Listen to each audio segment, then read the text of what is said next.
Good evening, everybody. This is your host, Living Dead Cat, with another episode of the Art and Mental Health stream. I'm going to go ahead and let you guys know that this stream is intended for most audiences. Listener discretion is advised because guess what? Some people can't help but swear. So,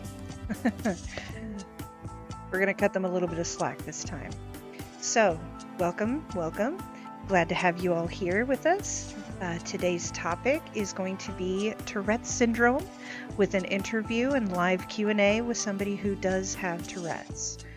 And they will be discussing about their experiences and everything else. Hello, Undead Lore. Thanks for joining in. And also, don't forget to turn on your notifications, give a follow, everything that you need to do to join in and experience other people's stories, to feel seen and heard and have a wonderful time. So today it's a little bit different. I'm going to be doing the paint with diamonds instead of dragon eggs. I'm going to go ahead and say hi to everybody in the Discord right now. Hi guys, how's everybody doing? Greetings. I'm not even going to try to top that. Doing okay, I guess, today. Well, it's better than doing horrible. We've got Undead Lore in the chat right now, and as promised, they are here to watch and lurk. Thank you so much, buddy. Appreciate it. And let's see, let's go ahead and give out the shout outs to Spanner in the Works. For without them, I wouldn't even be streaming today. Thank you so much, buddy. Miss you. The Tower of Isa, who was wonderful enough to help create the lovely avatars, the VTuber avatars. I need to start using the other one for Kit Dreadbane a little more, but you know what? I've got this one and it's perfect. Thank you, Kay Appleby, for creating my banner for me. Kitsue for the digital logo for Dragon Panther Studios. And of course, Dragon Panther Studios at dragonpantherstudios.com. Give them a shout out, give them a contact, a like, a look, whatever you need. Just check them out. They do some wonderful things for small streamers and the mental health community. I also have a QR code up under my logo at the top left. You can contact me at any of the social media platforms that are listed there. And I'm going to turn it over to Gray for a shout out to the Sanctuary.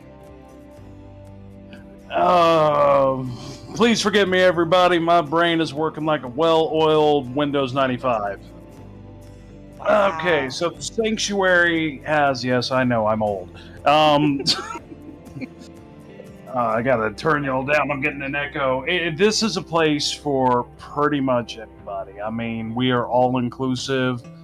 Doesn't matter if you're a part of the LGBTQ plus community. Doesn't matter if you're a nerd, geek, a gamer, or it just doesn't matter. We have a great community going on, and I cannot tell you the amount of love that I've seen in our actual Discord. It's absolutely fantastic. Thank you so much, Gray. And yes, it is a wonderful community that has been built, and it just feels so safe and welcoming for anybody who pops in. So don't be afraid to peek in. It is unfortunately 18 and up, so not everybody who watches the stream can join. However, feel free to join when you're 18. I'm going to go ahead. I believe the word you were looking for is yet. Yet. Yes. I'm going to go ahead and post the Discord server into the chat. Go ahead and join in if you would like to join in and ask stuff of our interviewee. Peach is in the chat. Hello, chat. And Kitty, I'm making stuff. Ooh, awesome. Glad to see you making stuff alongside us in the stream tonight. And like I said, I'm going to be doing the paint with diamonds again. I haven't done that in a long time, and with the stress that I've been under lately at work, I kind of need it. So, without further ado, I'm going to get started in here, and I'm going to get started with our interview. We have an Andy in the Discord right now. How are you doing? All right. Greetings, everybody. Hello, Andy. First, I want to thank you so much for allowing this interview and joining in to share your story. As everybody who has followed the Twitter posts and things like that, this stream is about Tourette's, and what is the actual full term of the diagnoses? Depending on which source you look at, it's either listed under Tourette syndrome or Tourette disorder. Let me go ahead and turn you up just a little bit. There, I think we can hear you better now. Okay, is that better? Yes. Okay. Depending on who you ask, it's either listed as Tourette syndrome or Tourette disorder, just due to the context of the word syndrome. Typically, that is associated with psychological disorders as opposed to neurological disorders that's built into one's biology. I didn't know that. But Tourette syndrome is still considered an acceptable term for it. Okay. Well, it's glad to, be taught some new things and whatnot. What is one of the most common misconceptions that you know of about Tourette's? Oddly enough, typically when people think of Tourette's, the most commonly known variation is the swearing and profane language. However, that is actually the rarest and least common form, and it goes under the name of coprolalia. You said coprolalia? Yes. I have been pronouncing it wrong this whole time.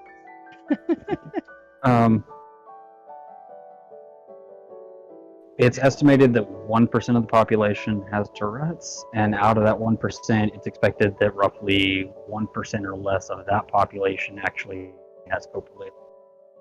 That's interesting. So it's incredibly uncommon. Yet it's the most commonly thought of.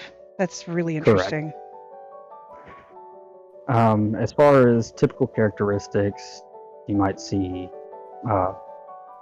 verbal tics, not necessarily obscenities, just like a certain word or mimicking phrases. Motor tics are also included, so that would be like your muscle spasms, involuntary movements, sort of thing. It's very commonly seen in facial expressions, so eye flutters and twitches, jaw clenching, lip biting, things that are commonly seen with disorders that affect the same part of the brain. That includes autism, spectral disorders, ADD and ADHD, bipolarism, anxiety disorders. There are several things that actually coincide, and very commonly, if you have Tourette's, you probably have at least one of these, and that's called comorbid condition. So you can actually have more than one diagnosis. Yes, we have spoken about comorbidities before in the stream. Just letting you know that you're cutting out just a little bit. I don't know if you're on a cell phone, but there is just my bad. a slight bit my mic was coming out. There it is. But yes, we did talk about that on stream before, how most likely when you have a specific diagnosis, it's not going to come alone. So Tourette's is no different and can also include however many diagnoses that would coincide. What other diagnoses do you have, if you don't mind sharing? Well, the modern day would be considered bipolar, but at the time I was diagnosed, it was still called manic depressive disorder. Mm-hmm. So I have mood fluctuations from that. I have ADD. So I have the attention issues, but not the hyperactivity. I have the closest thing to it on autism spectrum would be Asperger's, but technically My diagnosis is listed as PDD-NOS, or post-diagnostic disorder not otherwise specified. Mm-hmm.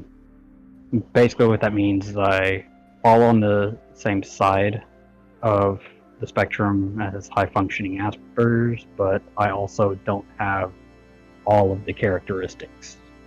Gotcha. Well, thank you so much for sharing that. So when did you first know that you had Tourette's, or when did your parents first know? When did it manifest? Well, as far as signs, I had the tics and symptoms that go along with it very early on, at like 2 or 3 years of age. But at that time, there wasn't really a whole lot known about it, so I didn't actually get officially diagnosed until I was 8. Oh, wow.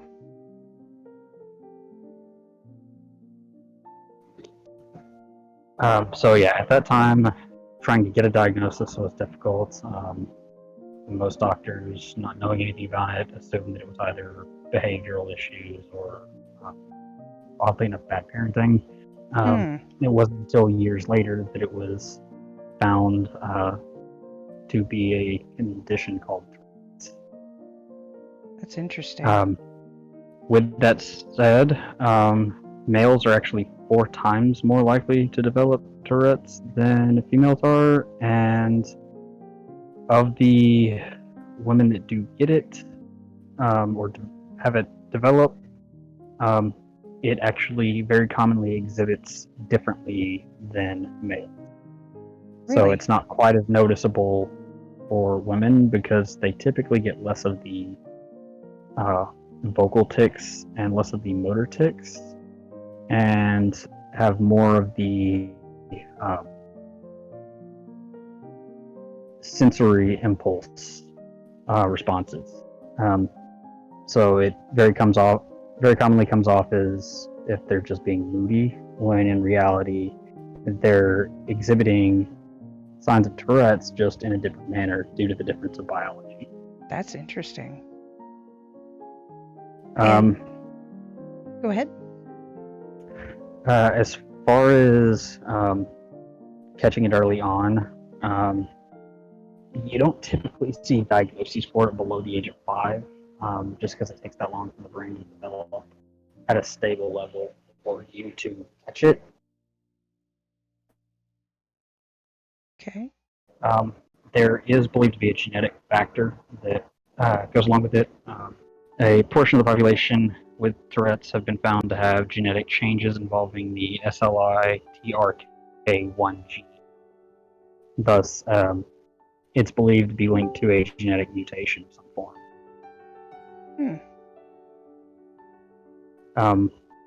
It's also been linked to chemical imbalances of the brain, so it doesn't necessarily have to be something you're born with. It can show up later in life.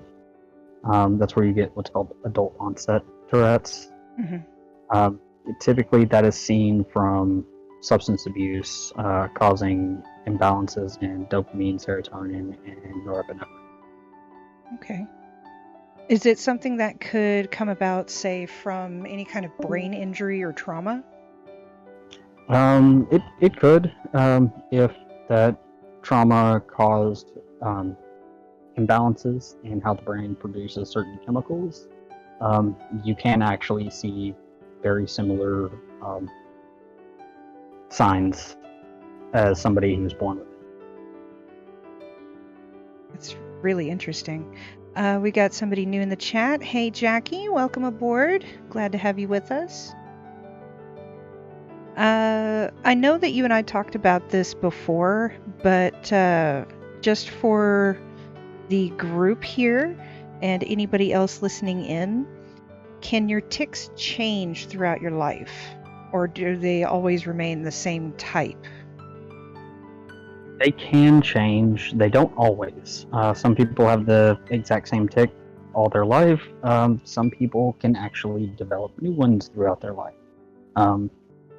Some people's are more severe than others, so you can have somebody with a very mild case that's pretty manageable for them and isn't as noticeable. and you can have some that it's debilitating. Typically, in a person's life, the condition is usually at its worst in the teen years due to the hormone changes. Now, with that said, as somebody ages, symptoms can improve over their lifetime or get to a point where they're not visible to somebody watching, or it can be an entirely chronic condition that never really lets up. Have your tics changed throughout your life?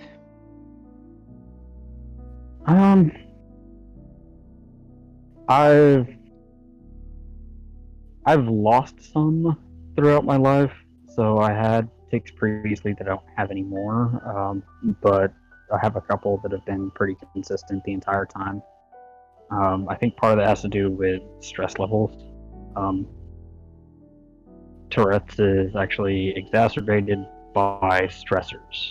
Now, that can be good stress or bad stress, so if you're excited, you can still have the same response as if you're under negative stress. Okay. And for those that don't know, and if you're willing to share, which tics are you plagued with, so to speak? Well, I myself have a history of autism, and I still have some struggling when it comes to getting through work interviews, working with managers, keeping jobs because of it, because that's all my brain knows how to function its head on. And it's considered the lower form of it, but it's all on the spectrum. I deal with it. That's the only way I can put it.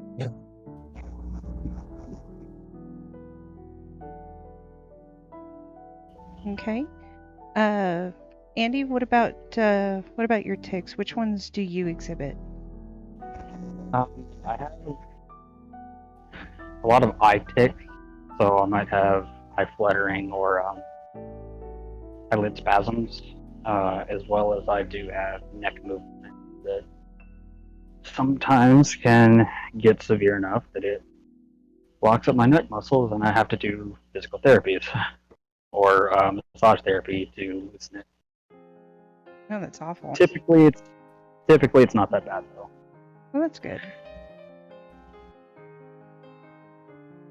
Does it cause issues with your ADD?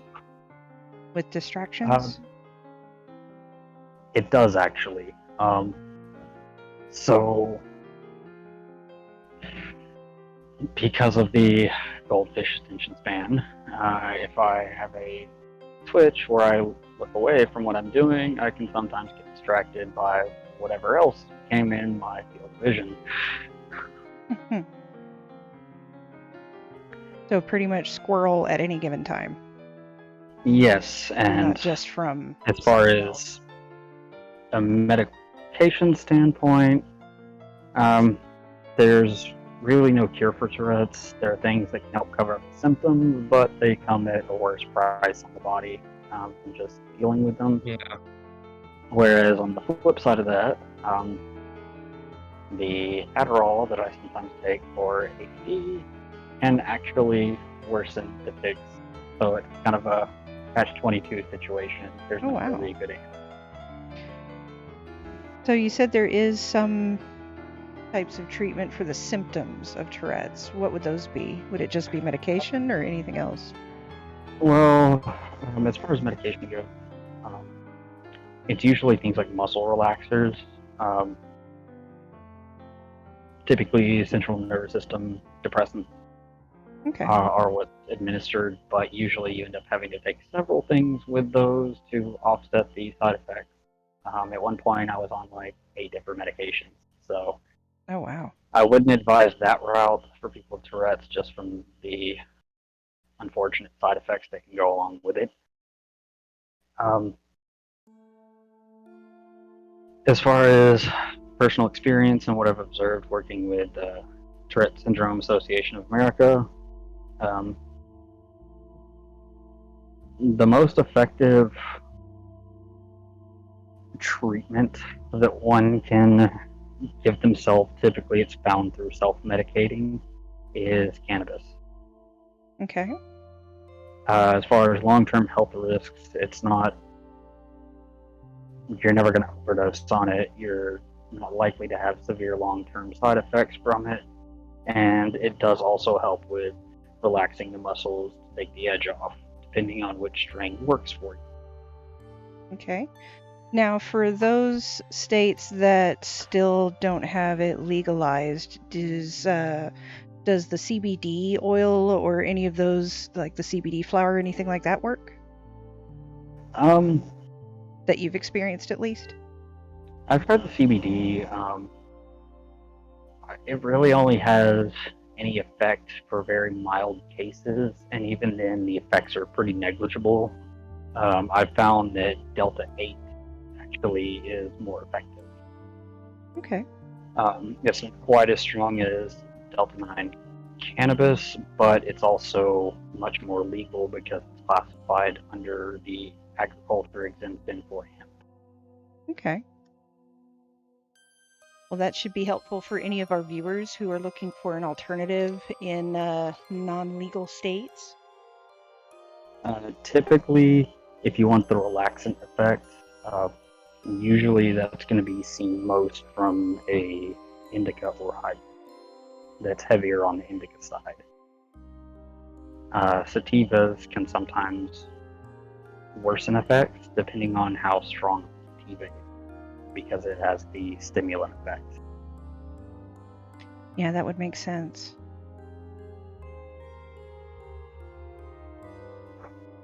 Has there been anything else that you found that works that you'd be willing to share?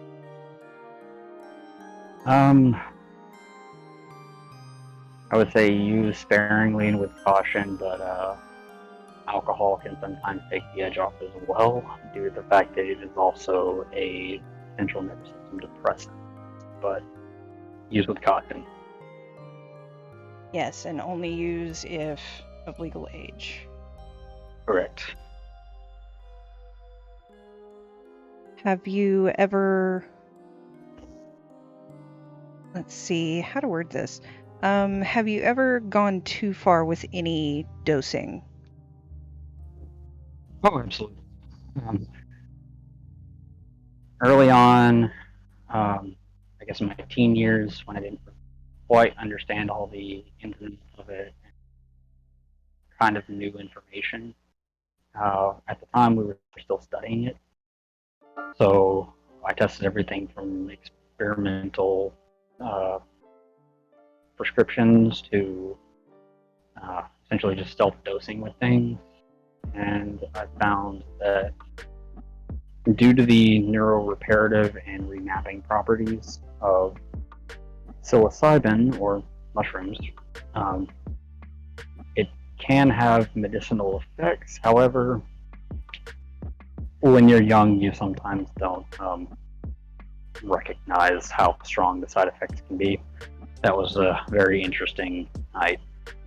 I bet.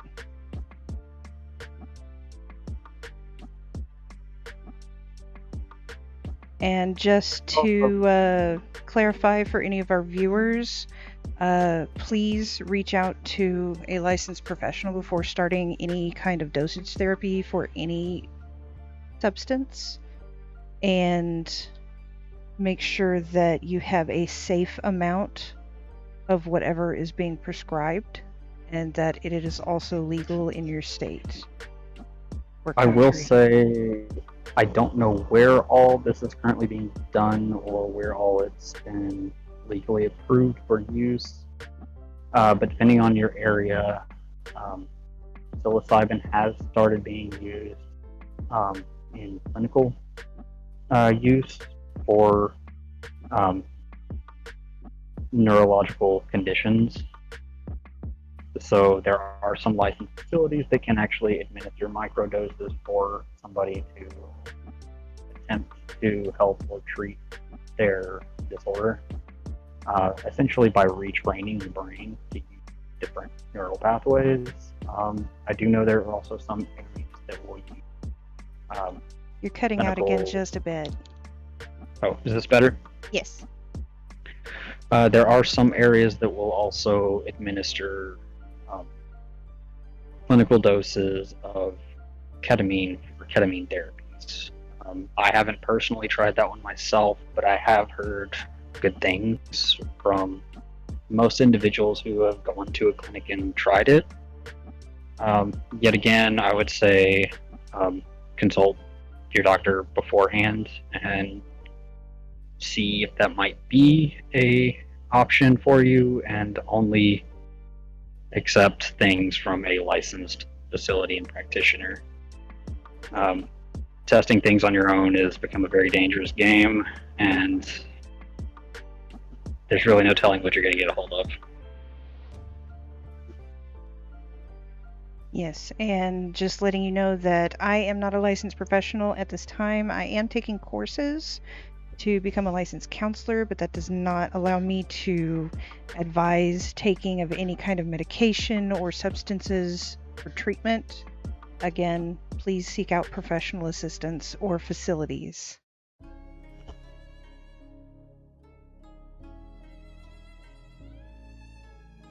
So is there any story that you'd like to share that is particularly memorable with anything that has happened with any of your tics, or just explaining your situation to somebody? Any misconceptions you'd like to get rid of? Had several misconceptions, some good and bad moments from it. Some cases I've found an overwhelming amount of support and acceptance for dealing with that condition. I've also had classmates and teachers in the past that just saw me as a disruption and as if I were faking it. It's not really something I can control.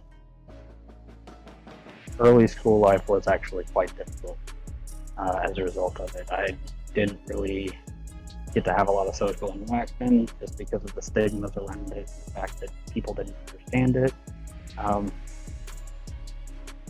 Most people kept their distance. Did you get a lot of bullying in school? Oh yes. I had to learn how to fight pretty early on. And I do mean that literally. It's not an ideal situation, but you learn very quickly to defend yourself. I'm sorry you had to be forced into that.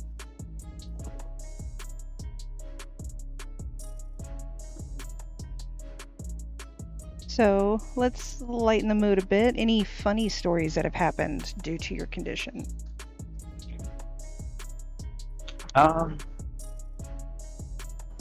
Yes, actually, I have had a few. Any shareable on a family-friendly stream? I'm currently trying to think through that one. Some yes, some no. Things happen. At one point, I actually did have pretty severe torso spasms during my teen years. So I had one moment where I was in class in high school. I was taking ROTC at the time. We were lined up in formation, and when our instructor came by to inspect and got to me, I had a involuntary muscle spasm or tic and accidentally slapped the shit out of him. Oh no. The first wave in response was anger. I immediately jumped trying to form the words, "I'm sorry, I had a Tourette's moment." And instead it just came out as tics. Instructor stopped, realized what happened, and just kind of burst out laughing. One of the few moments that you can get away with that. I'm so glad it went as well as it did. It could have gone much worse. It's the one and only time I've had that happen. All right. Well, thank you again so much for sharing everything that you have.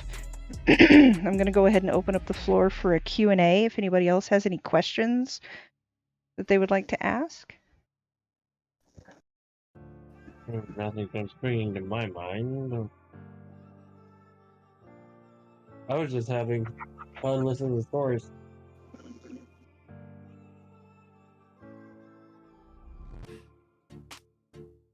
The Peach and Jackie seem to be getting along in the stream.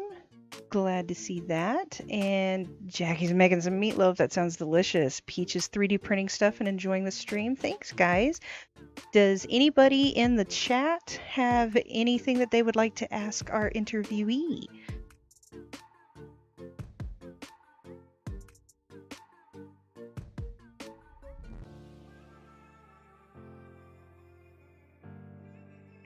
Give them a couple of moments to type it out if they do.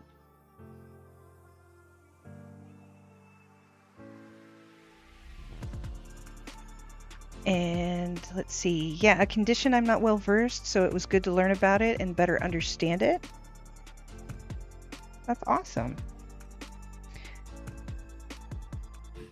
I have a question for you. Okay. What is a good way to be able to wind down and relax when you have to deal with so many ticks?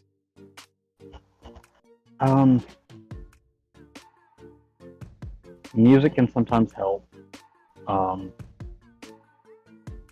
For those that are familiar with weight therapy or compression therapy, that does also sometimes help with having pressure on the muscle point. Can sometimes lessen the spasm. I do periodically do yoga and meditation to kind of track my breathing and make my brain more consciously aware of what's happening and process. That does actually help quite a bit.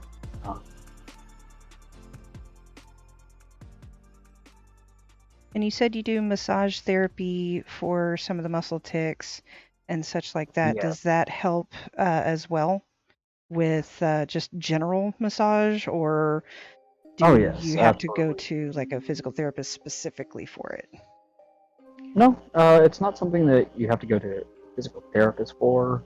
Any like massage therapist or just standard massage chain that does general massage is typically helpful.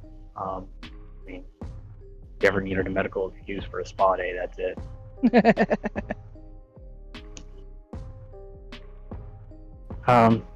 There is actually another thing that I've found helps some.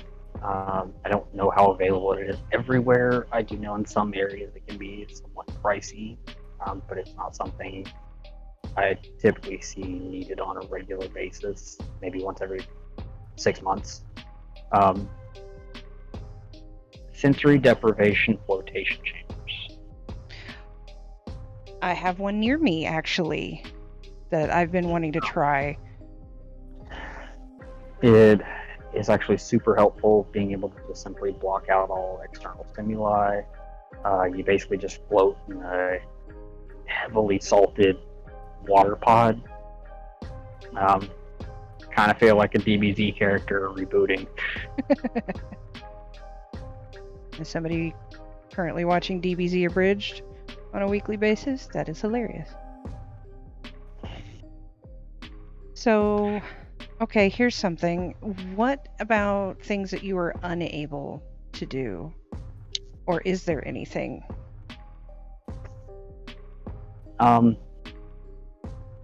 Physically, no, there's not really anything I've found that I'm incapable of doing at a physical level.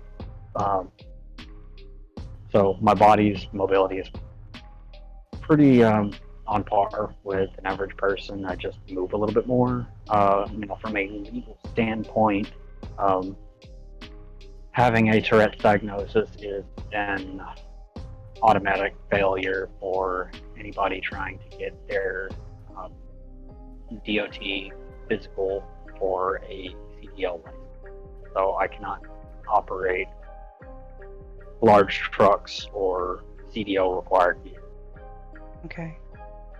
Not because I'm not aware of how to do them. My grandfather owned a trucking company, and my grandmother used to drive school buses and RVs.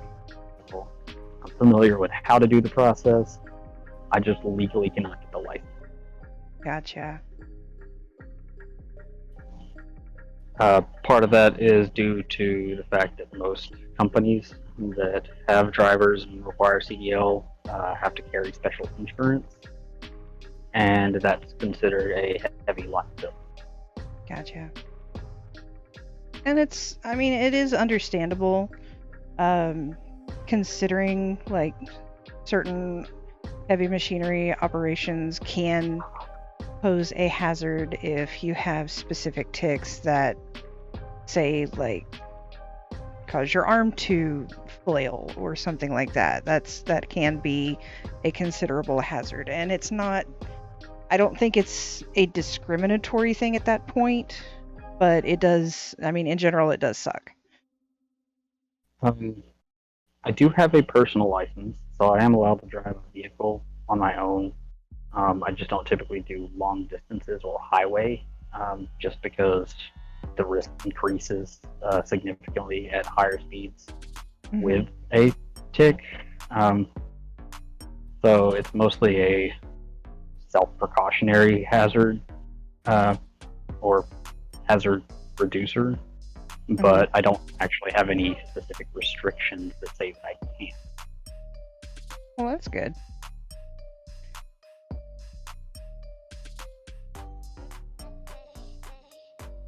Does anybody else have anything they'd like to ask or add?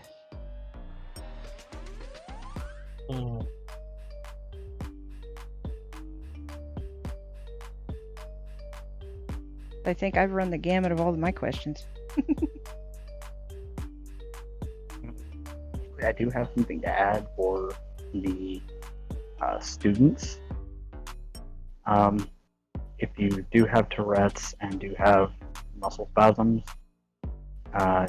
due to the fact that it can cause difficulty with writing, you can actually get a written note from your doctor to have accommodations made. So you can either type your assignment, or when it comes to, like, say, lecture days for college, where you have to take a lot of notes, you can actually get a designated assistant or note taker to take your notes for you. Many professors will even just print off a copy of the notes for you, or email it to you so that you have it, in order to prevent any issues with keeping up with writing during twitching sessions. That's really cool. The same can be done for test days if you have exams. Because it does take you a little bit longer, you can also get time adjustments to give you a little bit more time on said test. Very cool. Was there anything that you learned, like, about yourself personally after, living with this situation for as long as you have? I definitely had to learn patience. That was kind of a difficult one during teen years, to be patient as a impulsive teenager. But eventually, I kind of got the hang of it. Turns out, apparently, that region of the brain turns off when you're asleep, so I don't tick in my sleep. Oh, that's cool. And quite a bit of a relief if you think about it. Yeah, nothing like having your partner get unintentionally smacked while you're asleep and not be able to do anything about it. Been there. Night terrors are fun. Yeah.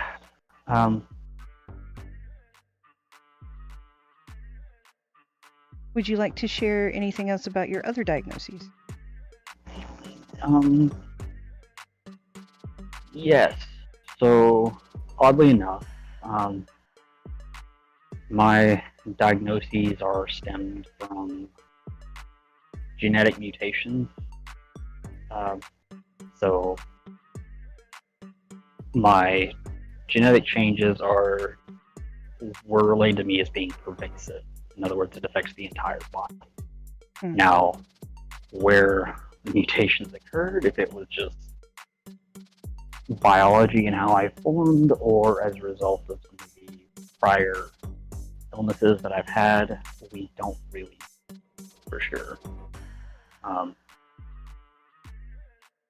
But from what we do know, I have had various changes from that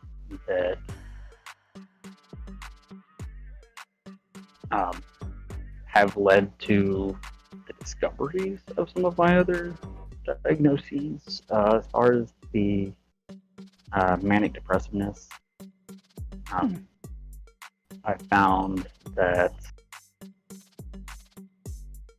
diet, to some degree, what you eat can actually help with the production of certain compounds if you're low on them, or inhibit others that you have excess of.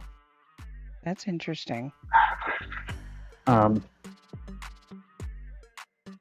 Sure, we'd all like to know some of that one. Typically, mine are a deficit, so my brain has issue producing certain compounds. As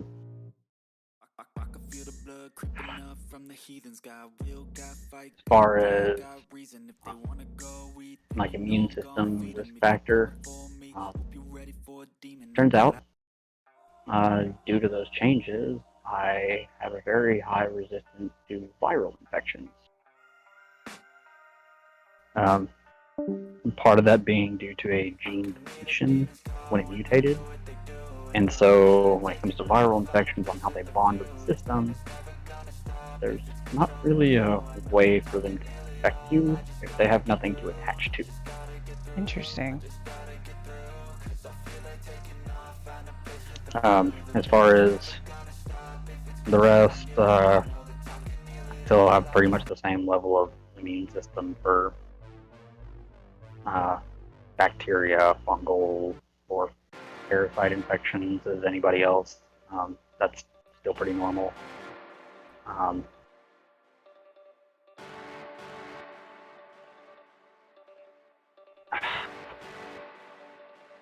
Hey, we got a new chatter. I do have.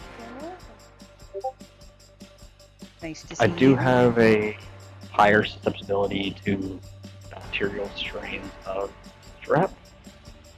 Unfortunately, I'm also one of those people that do not exhibit symptoms until it has progressed to very severe. Oh, that sucks. Yes, Tourette, if left untreated, turns out it becomes scarlet fever. Mm-hmm. That was an absolute week of hell, I tell you. I bet. Not fun. Definitely go to the doctor when you feel sick. Unfortunately, I don't get that warning sign. Yeah, I can no longer produce a fever, so that kind of ruins me for sick days sometimes.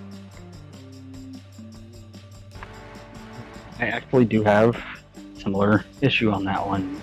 My resting temperature usually is slightly above normal. Same. However, Or no, if I get, it used to be. Now it's like when 97 point something. Yeah, so I'm pretty hot-natured normally, but if I do get sick, as opposed to getting a fever, my temperature drops, and I get like cold. Interesting.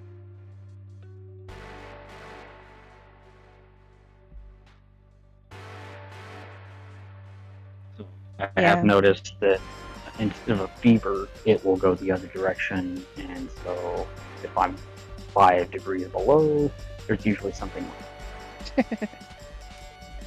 Yeah, my temperature used to hover around 99.3 on average, and then once I ended up with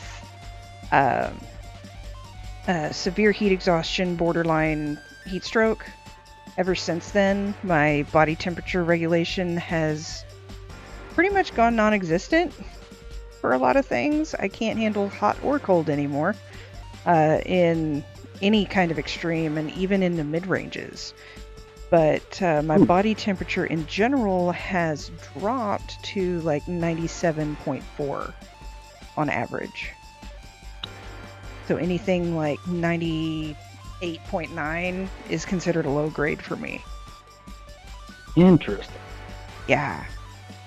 My doctor told me that my body pretty much reset to infancy and had to relearn how to control the temperature. It's weird.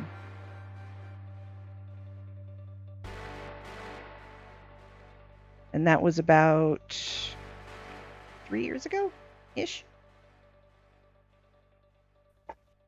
4 years, maybe? It was when Manson and Zombie toured, and we're in Dallas.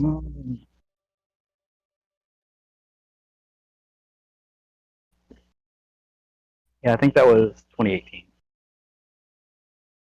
Yeah.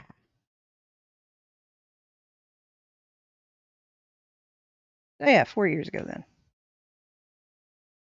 Great concert, by the way. Yes, it was. It just sucks that I missed half of it.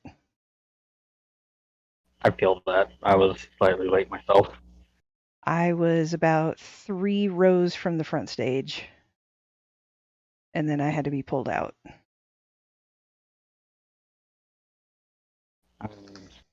Hydration is important, people. Absolutely. Especially if you do take any kind of stimulant medication, your body's metabolism significantly increases. So you typically need, on average, at least double the standard amount. Also, if you take diuretics or any kind of blood pressure medication, which usually is a diuretic. And word of the wise, don't drink coffee before you take your meds. Or don't drink coffee with your meds because you're just flushing them through your system. Also, don't use my go-to of downing my Adderall with a Red Bull. It kicks in much faster, but it's not great for you to mix caffeine with amphetamines. You think?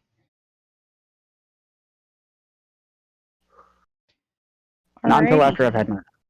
Not until what? Not until after I've had my Adderall or caffeine. Well, I'm going to go ahead and open the floor to a general discussion at this point, since I don't think anybody else has any questions. But if anybody does, feel free to pop up and ask away. Thank you again, Andy, for sharing everything that you have today on Tourette's and your experiences with it, and for getting rid of some misconceptions and some tips on how to combat some of the tics and annoyances that come along with it. I really appreciate you sharing tonight. If anybody does have any future questions, feel free to shoot a friend request and add me, and I can privately answer any future questions somebody might come up with.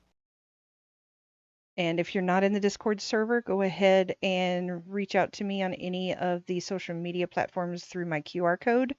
I can get that question to them.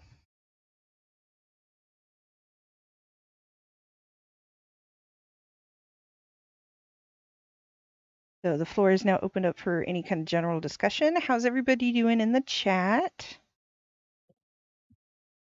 I have a bit of an unusual, I wouldn't call it problem, just situation. I have finished planning on becoming a chef. I feel myself on the apprentice level. But enough to the point that when my contract is expiring on my current employer, and I can apply to other places, I now have 4 interviews to take to tomorrow. That's awesome. And it's like, gee, I wonder which one is feeling the fight the hardest to get me now. I bet that feels great. How about a fatal 4-way and everyone has steel chairs? The Hell in a Cell match or something. Yeah. That'd be interesting. Yeah. Out of curiosity, how far into your culinary studies are you? My studies are complete. I have an AAS in culinary arts. Okay. Yep. My first assignment is contract work for Delaware North during the Texas Rangers baseball season, which is coming to an end.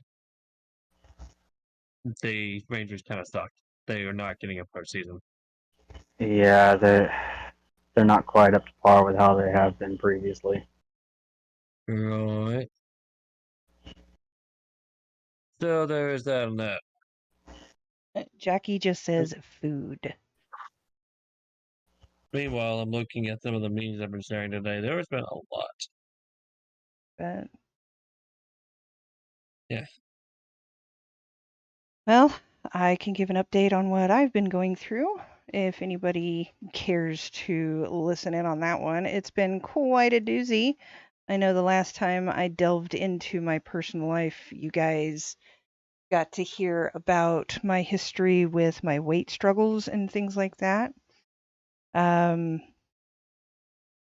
Go ahead and check out my store at ko-fi.com, ko-fi/livingdeadcat. I have half of my donation fund on there. If you feel like donating even just like 50 cents, I'm cool with it. Don't break the bank. I don't expect like $4,000 in 2 days. You But don't expect an angel investor, in other words. right, I don't need a Miss Haversham to be a secret benefactor. I just pennies at a time. I'm throwing in 50 per paycheck into the goal. So it's not just me depending on, whoever wants to donate, but I also would prefer to sell some of my things instead of just get donations. So I do create dragon eggs, and those are on the site. So commissions are open. First and second tier commissions are open. I may not have the exact details listed as necessary, but feel free to reach out there too. But in terms of my personal experiences lately, there has been a lot of change going on at work, drastic changes. And with drastic changes and turnover comes a lot of rumors. My supervisor was let go, and there was a rumor that I was next because the same day she was let go, our temp was let go, and this was a huge deal. She's been with the company 4 years. She's got some health issues that caused her to be in the hospital. She was unable to reach anybody, and well, they considered that job abandonment. But there was more information that I'm not able to go into detail with. But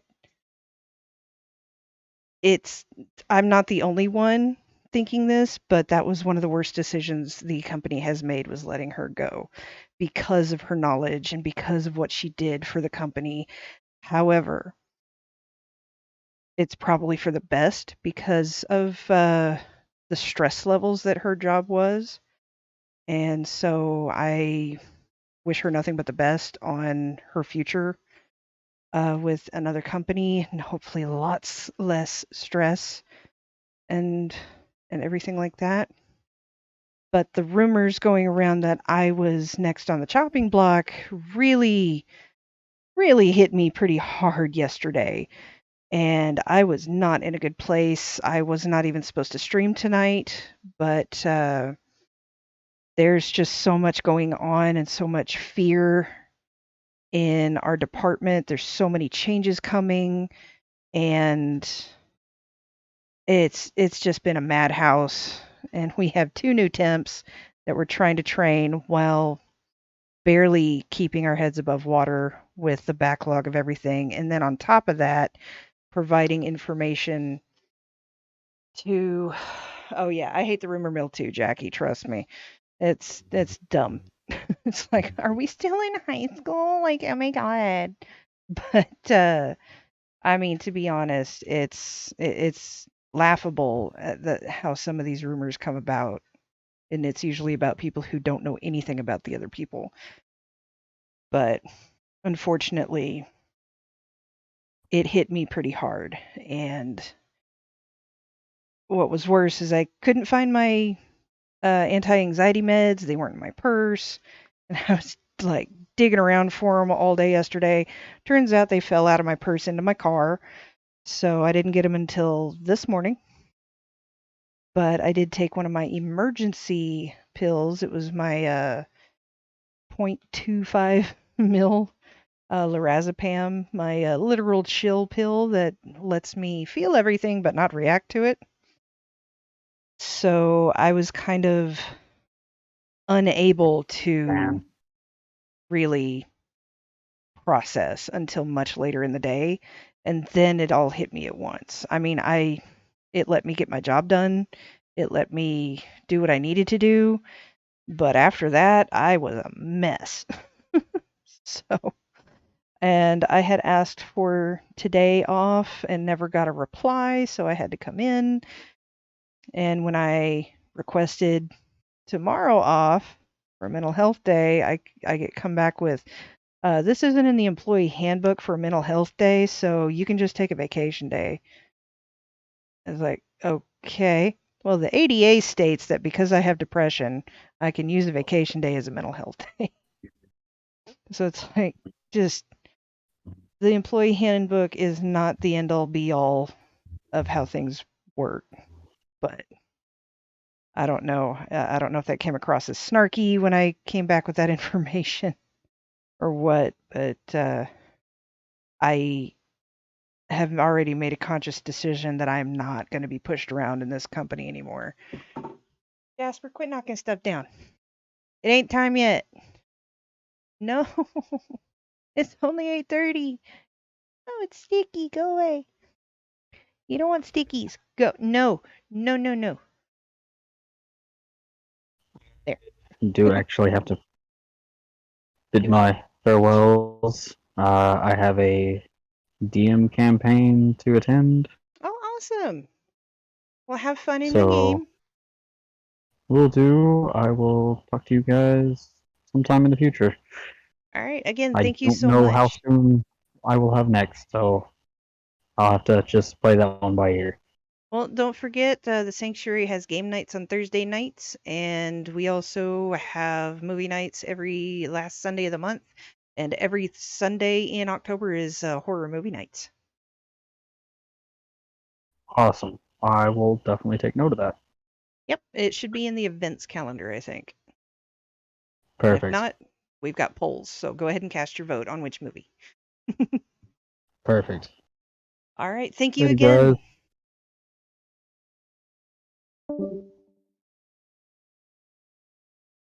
Okay. Well, I think I am going to go ahead and call it since Jasper has decided to take residence on the Paint with Diamonds thing. So I'm going to go ahead and let you guys go. Thank you again so much for joining in. Yes, he is a ball of fluff. A veritable turd covered in fur. Hello, Jasper. Say hi to the camera. Oh. Yes, and if you want or need, I am around. Well, thank you so much, Jackie. I appreciate it. And again, everybody who has been so supportive of me and of Misty and staff and everybody who's come into the rant channel and the release and everything else. Thank you guys so much for being the amazing people you are. The sanctuary is such a wonderful place, and I hope more people can join in and feel safe and seen and heard.